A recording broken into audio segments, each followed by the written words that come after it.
చీమలకు స్పర్శ ఉంటుందా? చీమలు మనం చేసే సౌండ్లని వింటాయా? అయితే ఇప్పుడు సౌండ్ చేసి చూద్దాం.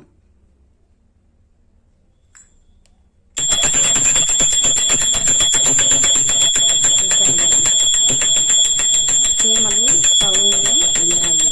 అందుకే నేను మా పూజ గదిలో గంట వాయిస్తే అవి ఒక్కసారిగా ఎలా తిరుగుతాయో చూడండి. ఖచ్చితంగా చీమలకు సౌండ్ వినపడుతుంది.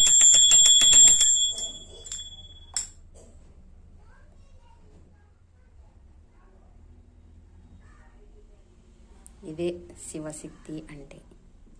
ఏ ఇంట్లో చీమలు పూజ గదిలో తిరుగుతూ ఉంటాయో ఖచ్చితంగా ఆ చీమలకు ప్రతి సౌండ్ వినపడుతుందనే విషయం